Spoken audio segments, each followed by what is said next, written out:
Robin's with you in the afternoons. Well, one of my favorite times of the month. It is time for Wellness Wednesday with Jane Ehrman. She is here with us from imagesofwellness.com. Hi, Jane. How are you today? I'm well, Robin. How are you? Oh, great. As always. I always enjoy hanging out with you. So listen, Jane, life gets really stressful sometimes, right? I mean, we all know this. Some people seem to be able to just deal with challenges pretty well, whether it's easy for them or not. They certainly make it seem that way.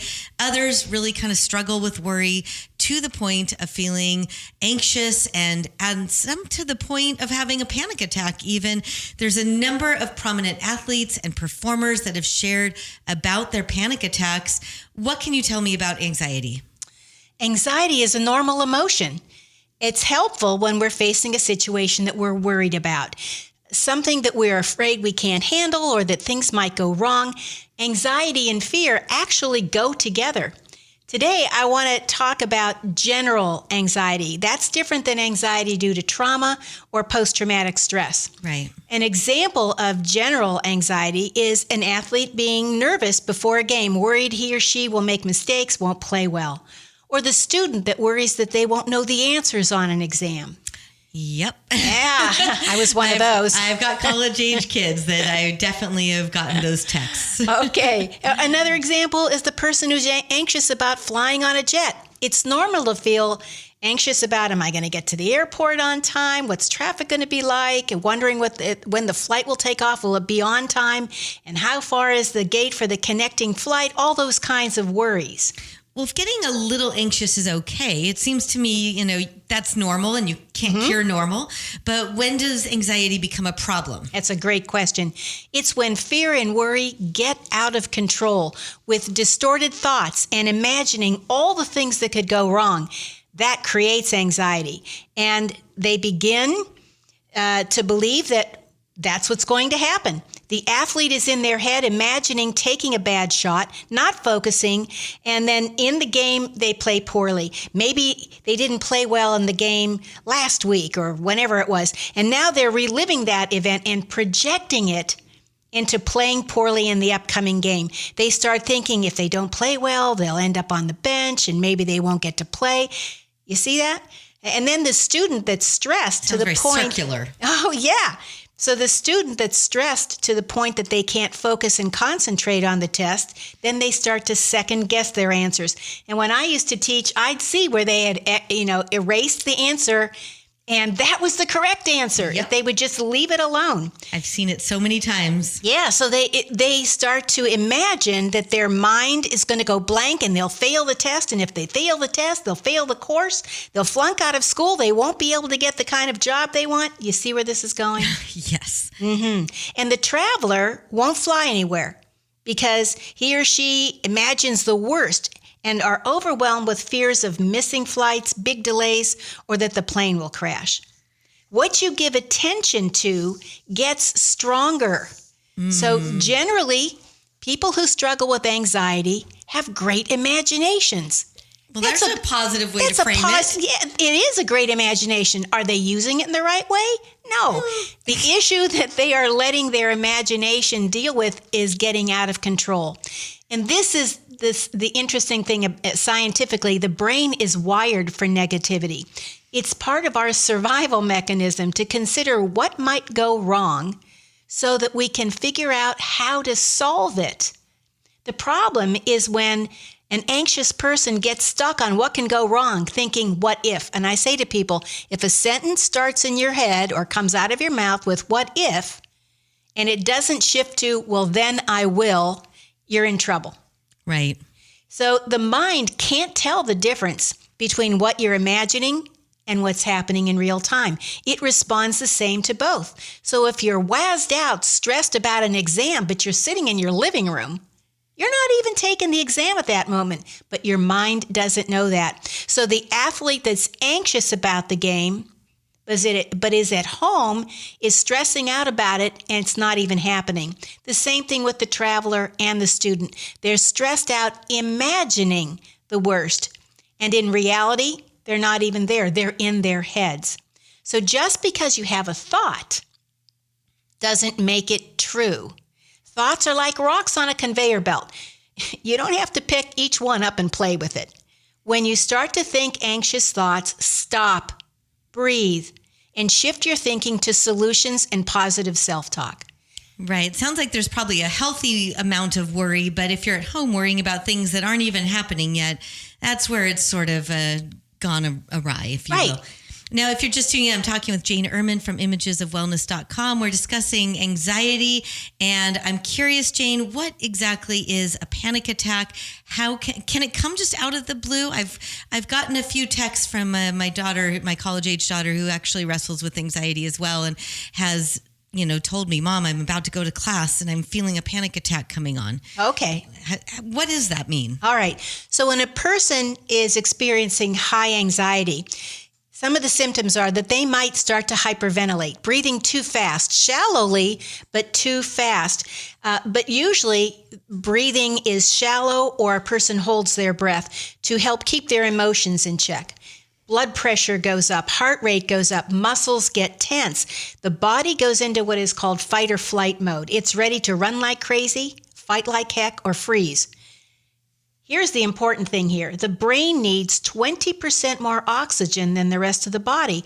And because they aren't breathing well enough, the brain is becoming deprived of oxygen. And when the brain reaches that tipping point of low oxygen, it triggers a panic attack. Saying basically, hey, we need some air up here or we're going to be in big trouble. So the person will start to feel dizzy or faint, confused. They can't seem to catch their breath.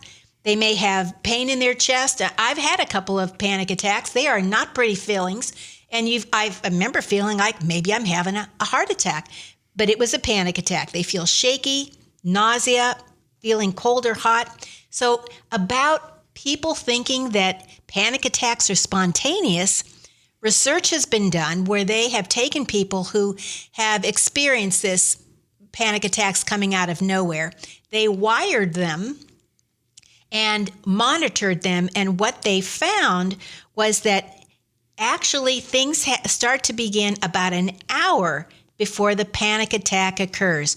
Whether the person is consciously focusing on something that's stress-provoking and anxiety triggering, or they're just unaware of how they're thinking and what they're perceiving about a situation.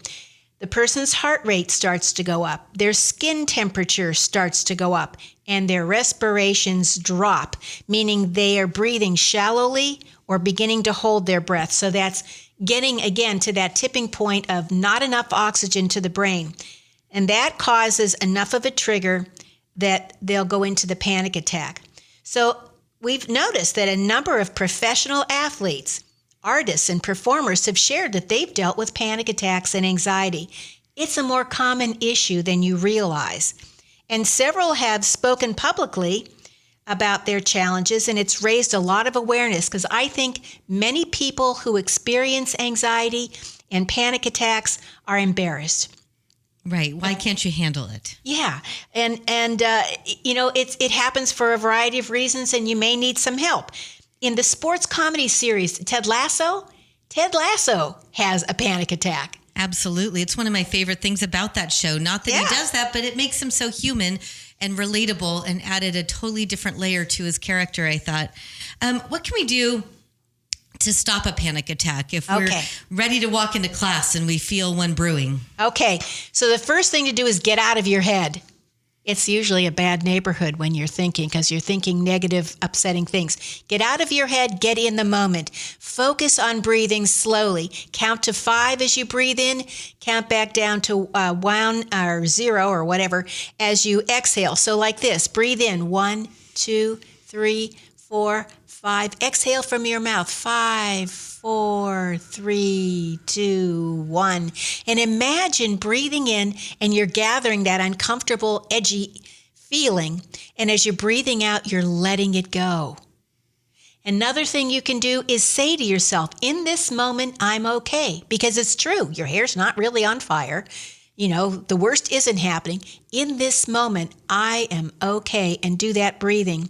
Soften your muscles. Get a little comfortable. Go to a place that's peaceful and calm, or go in your imagination. Go to a place that you enjoy, that you find peaceful and safe and comfortable. Talk to a friend. Say, talk me down off the ceiling here. So if you want to avoid having a panic attack, here's something that I learned when I trained at Harvard at the Mind Body Medical Institute. It's called a 4x4 breath. Basically, you slow, deep breathe in, nice, full, deep breathe in, slowly exhale. Should take almost twice as long to exhale. Take a normal breath or two in between, and then take another deep breath. So it's a deep breath followed by 1 or 2 normal breaths, doing that 4 times in a row. Takes about a minute and a half. Do this 4 times a day. So maybe before you get out of bed in the morning. Do it maybe at lunchtime, maybe middle of the afternoon, and maybe before you go to bed. What you're doing is you're teaching yourself to practice breathing more deeply. And throughout the day, notice how you're breathing. Because when people do that, they realize, gosh, I'm barely breathing. My chest isn't moving. What's going on here? And talk yourself into breathing more deeply. During these tense times, it's important to breathe slowly and comfortably. Doing this is going to help you to breathe more deeply throughout the day. So when you're feeling stressed about something, focus on solutions, positive self-talk, breathe. Okay, I'm talking with Jane Ehrman from Images of Wellness. We're talking about anxiety and panic attacks. Jane, how can you help someone who is experiencing anxiety or having a panic attack? Let's say they reach out to you. What can you do? And I've been in this situation. Oftentimes when I've flown, I've seen that there's somebody who's having a rough time, and oftentimes the flight crew will say, I'll say to them, look, I'm a trained, person, I can help them with that. And they pull me out of my seat. Right. Say, sit with them. So there are several things you could do. For someone who is anxious, encourage them to breathe slowly. Breathe with them so that they're pacing their breathing with you.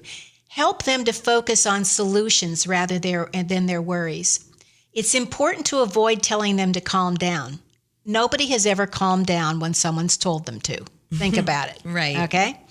That also says that's very insensitive. It's basically saying, look, you're a mess. You've got to do something about this. So you don't want to do that. If they could, they would. Yes. Help get them to a quieter place so they can shift their focus. And if they can't get out of where they are, then help them focus on a comfortable place. When I'm on a flight with someone like that, I say, so where are you going? Are you going anywhere fun? Are you going on a vacation? Or do you have children? What do you like about your kids? It may take them a moment to figure that one out. But, it gets them thinking about something else and forgetting about how uncomfortable they feel so they can settle down. Right. And if someone's having a panic attack, helping someone... or if it's you that is having the panic attack, encourage for yourself to breathe comfortably. The breathing is really important. We've talked a lot about that. Yes. Your breath is the first thing to go when you're stressed, and it's the first thing to go to get out of that. And remind the person, or if it's you, remind yourself, they end. Panic attacks end. They always go away. Okay? Yeah. Encourage them to focus on something peaceful and calm, something they enjoy, and help them distract themselves with good conversation. And many people may have mantras, like one I use is, in this moment, all is well. Someone may have a favorite scripture that brings them comfort and strength. Or, if possible, again, take them to a calm place where they can focus on what's physically going on around them. Exercise helps. Relaxation helps. All these things that help your body. All right. Well, any final thoughts about dealing with anxiety? Certainly something that we all deal with to some extent at some time. Sure. But before I go there, it isn't just helping your body, Robin. It's helping your body-mind. Right. Because you can't separate them. When you're worried about something, your body's acting it out. Your body gets that fear response, but it's happening in your head too. Absolutely. So to begin, some final thoughts. Stop, breathe, reflect on what you're thinking about as you're moving through your day, especially if you're headed towards something that is a little edgy for you, and determine if what I'm thinking about is causing me stress, then I want to get out of my head. Right. And especially if you're in that scary place of all the things that could go wrong. It's important to be the gatekeeper of your imagination. take charge of what you entertain thought-wise, and how to best handle a worrisome situation. Come up with some solutions. And if you have a strong pattern of anxiety, get some help from a professional to break that pattern and learn skills to help you break that up. Absolutely, because it can certainly feel debilitating. Oh, yes. Especially if it starts to become like who you are and how you see yourself. Exactly. And it's hard to sometimes get out of your own way. Yes. Well, thank you, Jane. We've been talking with Jane Ehrman of Images of Wellness on anxiety and panic attacks, and most importantly, how to handle it and get out of that situation and get back on track. Thank you so much for joining me today, Jane. It's always a pleasure when you're here. Thank you. I'm delighted to be here. 99.3 The Vine. Let's celebrate wine country living.